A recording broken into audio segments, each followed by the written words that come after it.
Hello my dear viewers, I'm Vishwanath. మన సాహిత్యం గుడిపాటి వెంకటచలం. ఈ పేరే ఒక సంచలం. ఆయన రాసినటువంటి రచనలు, ఆయన అనుభవించినటువంటి జీవితము కాంట్రాస్ట్ గా ఉన్నప్పటికీ ఎన్నో విశేషాలు జీవితంలో తొంగి చూస్తాయి. రచన వేరు, జీవితం వేరు అనుకోకుండా బ్రతికినటువంటి చాలా మంది రచయితల్లో అరుదైన రచయిత గుడిపాటి వెంకటచలం. మరి ఆయన చివరి దశలో రమణాశ్రమానికి వెళ్ళడం ఒక చరిత్ర. ఆయన మైదానం నవలెత్తుకున్నా, అదేవిధంగా బిడ్డల శిక్షణ వెతుకున్నా, ఇలా ఎన్నో కథలు, ఎన్నో నవలలు తెలుగు సాహిత్యాన్ని ఒక్క పెట్టున ఊపి వదిలిపెట్టినటువంటి రచనలే. ముఖ్యంగా ఆయన మ్యూజిక్స్ కానీ మనం కానీ తలుచుకున్నామంటే జీవిత సత్యాలు ఎన్నో సులభ శైలిలో, అసలు చదువుతుంటే ఆపకుండా వెళ్ళిపోయేటటువంటి గొప్ప రచనా సామర్థ్యంతో, చమక్కలతో నడిచేటటువంటిది మ్యూజిక్స్. మరి అలాంటి చలం గారు స్త్రీ పురుష సంబంధాల మీద, శృంగారం మీద ఎన్నో విశేషాలు రాసినప్పటికీ ఆయన పురూరవ్ అనే ఒక నాటకం రాశాడు. ఆ నాటకం విశేషాలు ఇప్పుడు రజా హుస్సేన్ గారి, అంటే అబ్దుల్ రజాన్ హుస్సేన్ గారి మాటల్లో తెలుసుకుందాం. ఎంత విశేషాలు, ఎంత విశ్లేషాత్మకంగా ఆయన తెలియజేశాడో ఈ వీడియో కథనంలో మనం తెలుసుకోవచ్చు. శృంఖల శృంగారానికి పతాక చలం గారి పురూరవ. చలం గారి శృంగార రస కావ్య నాటకం పురూరవ. చలం గారు మనసు పెట్టి రాసిన శృంగార రసగంగా ఈ నాటకం. చలం గారు శృంగారాన్ని అంగారంగా మండించిన నాటకం ఇది. ఈ నాటకం వింటున్నా, చదువుతున్నా చలం గారు తన కళాన్ని శృంగారంలో ముంచి రాశారా అనిపిస్తుంది. అంతేనా, నాటకం ఆశాంతం చలం గారి వచనం పాఠకులను మరులు గొలిపి మత్తెక్కిస్తుంది. ప్రకృతి వర్ణనలు మరో లోకానికి తీసుకువెళతాయి. మైదానం నవల రాసిన 2 దశాబ్దాల తర్వాత పురూరవ రాశారు చలం గారు. మైదానంతో పోలిస్తే చలం గారు పురూరవలో శృంగారాన్ని పతాక స్థాయికి తీసుకువెళ్లాడనిపిస్తుంది. చలం నిజ జీవిత శృంగార అనుభవ కాసారంలో పెళ్ళుబెకిన సంఘటనల సమాహారమే ఈ పురూరవ. తన స్వప్న సుందరి రసాది దేవత లీలగారే ఇందులోని ఊర్వశి. ఇక పురూరవ ఎవరో కాదు, సాక్షాత్తు చలం గారే. తనకు లీలగారికి మధ్య ఎవరూ ఉండకూడదనుకున్నాడో ఏమో గాని కేవలం 2 పాత్రలతో ఈ నాటకాన్ని రచించారు చలం. రక్తి కట్టించాడు పురూరవ ఊర్వశి సంవాదంలో శృంగార కళకు సంబంధించిన ఎన్నో రహస్యాలు తెలియజేస్తాడు. ఇక ఈ నాటకంలో చలం గారి పదాలు శృంగార దేవత పెదాల తీపి మాధుర్యాన్ని రుచి చూపిస్తాయి. ఇక వాక్యాలైతే పూతేనెను తాగి మత్తెక్కిన భ్రమరాల్లాగా జుమ్ అంటూ పాఠకుడి చుట్టూ పచార్లు చేస్తాయి. శృంగారాన్ని చిలికిస్తూ, మాటలు ఒలికిస్తూ ఇంత అందంగా రొమాంటిక్ గా రాసే కళ చలం గారికి మాత్రమే సొంతం అనిపించక మానదు. ఒక్క మాటలో చెప్పాలంటే ఈ నాటకంలో చలం గారు మన్మధుడికి మనవడా అనిపిస్తాడు. ప్రతి మన్మథ కేళి ఎలా ఉంటుందో తెలియదు, కానీ ఊర్వశి పురూరవుల శృంగార రస కేళిని మాత్రం తెలుగు పాఠకులు 10 కాలాల పాటు గుర్తు పెట్టుకునేంత గొప్పగా రచించారు ఈ నాటకాన్ని చలం గారు. ఇంతకు ఈ కథలో ఏముంది? ఈ నాటకంలో ఏమి మనం చెప్పదలుచుకున్నాడు? దేవవేశ్య అయిన ఊర్వశి మానవలోక చక్రవర్తి పురూరవుడి గురించి వింటుంది. అతని అందచందాలకు మనసు పారేసుకుంటుంది. పురూరవుడి ధ్యాసలో దేవలోకంలో నృత్యం చేస్తూ లయ తప్పుతుంది. నాట్యం అభాసుపాలవుతుంది. ఇంద్రుడికి కోపం వస్తుంది. మానవ లోకానికే వెళ్ళమని శపిస్తాడు. దేవకాంత కాస్త మానవ లోకానికి చేరుకొని పురూరవుడి వనానికి వస్తుంది. వనంలో పురూరవుడిని చూస్తుంది. తాను విన్నదానికంటే ఎంతో అందంగా, ఆకర్షణగా కనబడతాడు పురూరవుడు. మోహంతో ఒళ్ళంతా మత్తెక్కుతుంది. పురూరవుడు కూడా ఊర్వశిని చూస్తాడు. ఆమె అందానికి విస్తుపోతాడు, మోహిస్తాడు. ఆమెను తన బాహువుల్లో గట్టిగా బంధిస్తాడు. పురూరవుడి స్పర్శకు వరూధిని పులకించిపోతుంది, మైమరిచిపోతుంది. ఊర్వశి అతని దేహంలోని నరాలు ఆమె అణువణువును స్పందింపజేస్తాయి. పురూరవుడి పరిస్థితి కూడా ఇలానే ఉంటుంది. అయితే అంతలోనే పురూరవుడిలోని అహం అడ్డుపడి ఆమెకు దూరంగా జరుగుతాడు. ఊర్వశి అనుపానులు తెలుసుకోకుండా అడుగు ముందేయడానికి జంకుతాడు. ఊర్వశి నచ్చజెపుతుంది.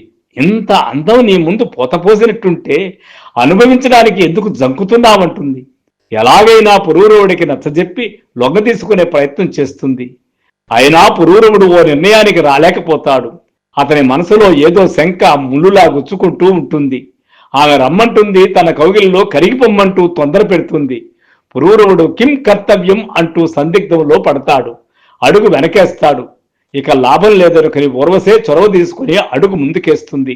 రాజా రా, నన్ను కౌగిలించుకో, ఎంత గొప్పగా ఈశ్వరుడి వలె మన్మధుడి వలె కనబడుతున్నావో అంటూ మరో అడుగు ముందుకేస్తుంది.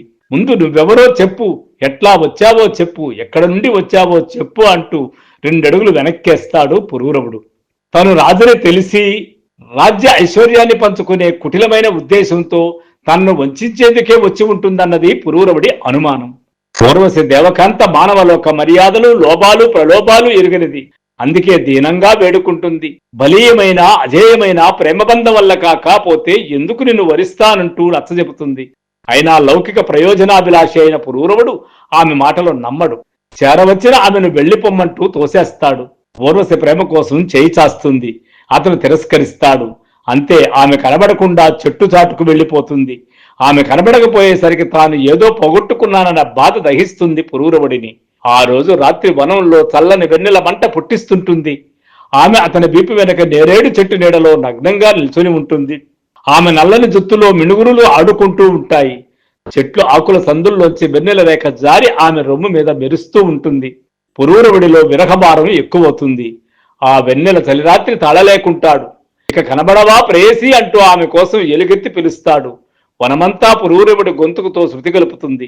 ఆ పిలుపు వింటుంది ఊర్వశి. పురూరవుడి మాటలకు కరిగిపోతుంది. అప్పటికే పురూరవుడు నిట్టూర్పు విడిచి విరహబాధతో నిద్రకు ఉపక్రమిస్తాడు. ఊర్వశి మెల్లగా వచ్చి పురూరవుడిని ముద్దు పెట్టుకుంటుంది.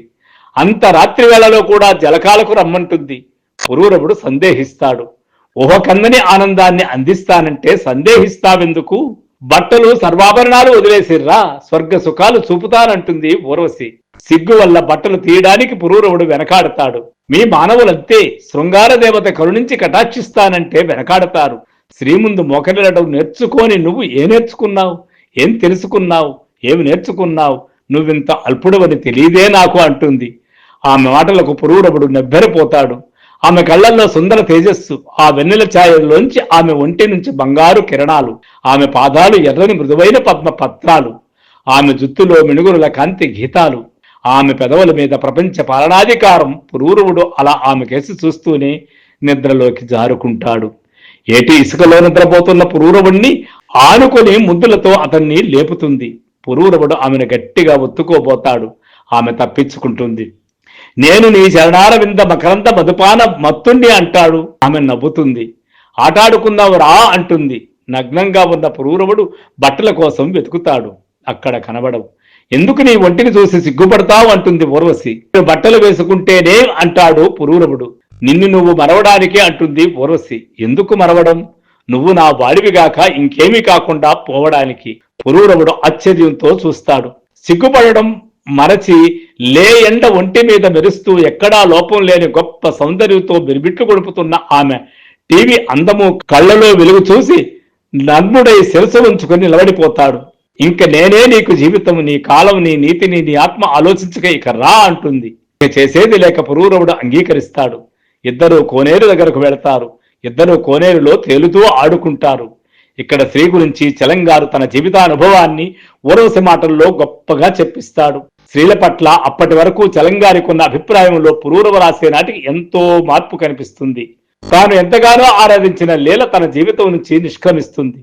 తనను భరించలేకనే లీలగారు వెళ్లిపోయారన్న విషయాన్ని చలంగారే స్వయంగా చెప్తాడు. స్త్రీల చేత ఆరాధింపబడాలంటే ముందు పురుషుడు అందుకు అర్హత సాధించాలి అన్న సత్యాన్ని గ్రహిస్తాడు.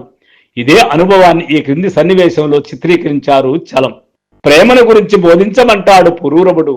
ప్రేమంటే ఆశించి స్త్రీ ఆలింగనలోకి వస్తే లీలగారు కూడా ఇలానే వచ్చారు. ఏ భారం లేకుండా అనుభవించడం కాదు, కంటికి బాగున్న స్త్రీ వల్ల పానుపు మీదికి రమ్మని ఆహ్వానించడం కాదు. చలంగారు అలానే చేసేవారు. స్త్రీ సౌందర్యం ఎందుకు ఏర్పడిందో తెలుసుకో. పురుషుణ్ణి కాల్చి మెడ ఉంచి కళ్ళు తెరవడానికి, అతని ఆత్మని అతనికి చూపడానికి, తక్కిన ఆలింగనాలన్నీ సృష్టి జరగడానికి అంటుంది ఊర్వశి. పురూరవుడు ఆమె మాటల్ని శ్రద్ధగా వింటాడు. కోనేరుకు దూరంగా ఉన్న ఓ పెద్ద భవంతిలోకి ఆమెను తీసుకువెళతాడు. అక్కడ నృత్య వాయిద్యాలతో ఇద్దరూ మైమరిచిపోతారు. మధ్యాహ్నం ఇద్దరూ కొండ జలపాతం దగ్గరకు వెళతారు. అక్కడ మర్రి చెట్టు నీడలో ఆమె తొడ మీద తలబెట్టుకుని కాసేపు పడుకుంటాడు.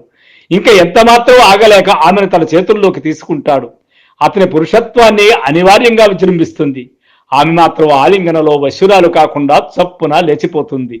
పురూరవుడికేం అర్థం కాక ప్రశ్నార్థకంగా ఊర్వశికేసి చూస్తాడు. రాజా, నువ్వు ప్రేమలో ఇంకా ఎదగాలి అంటుంది ఊర్వశి. అర్థం కాలేదన్నట్లు చూస్తాడు పురూరవుడు. ప్రేమల గురించి చెప్పమన్నావుగా, ఇంకొకరు చెబితే ఎప్పటికీ అర్థం కాదు. క్రమంగా కాలంలో సొంత అనుభవంతో తప్ప వికాసం లేదని మాత్రమే, లేకపోతే ఈ ప్రపంచమే అనవసరం. నేనే నీ లోకం, నేనే నీ అన్వేషణ, నేనే నీ అనుభవం. నా నుంచి నీకు సమస్త సృష్టి రహస్యాలు బోధపడతాయి రా అంటూ పురూరవుణ్ణి పిలుస్తుంది ఊర్వశి. ఇలా ఒకరిని ఒకరు దాగుడు మూతలాడుతూ, ఒకరు రమ్మన్నప్పుడు ఒకరు దూరం వెళ్ళడం, ఒకరు దూరం వెళ్ళినప్పుడు ఇంకొకరు రమ్మనడము, ఈ రసమయ ప్రపంచాన్ని చలంగారు వర్ణించినట్టుగా చలంగారి భావ సంచలనంలో జరిగిన గొప్ప సృష్టిగా మనం దీన్ని అంగీకరించినట్లయితే ఈ వీడియో కథనాన్ని మీరు తప్పకుండా వినండి. ఆ యొక్క సాహిత్యంలో ఉండే మెలకువల్ని, ఆ శృంగార రసాధిక్య దేవతల యొక్క మనో వికాసాన్ని, మనసులో కలిగేటువంటి ఊగిసలాటని, సంచలనాన్ని, సంతృప్తిని అన్ని రకాలుగా మనం తెలుసుకోవాలంటే ఈ మన సాహిత్యం ఛానల్ని సబ్స్క్రైబ్ చేయండి, లైక్ చేయండి, షేర్ చేయండి. Thank you. I am Vishwanath. Urvashi పురూరవుడు గొప్ప రసకావ్యం, దీన్ని ఆస్వాదించండి. Thank you. ఐఆమ్ విశ్వనాథ్. మన సాహిత్యం.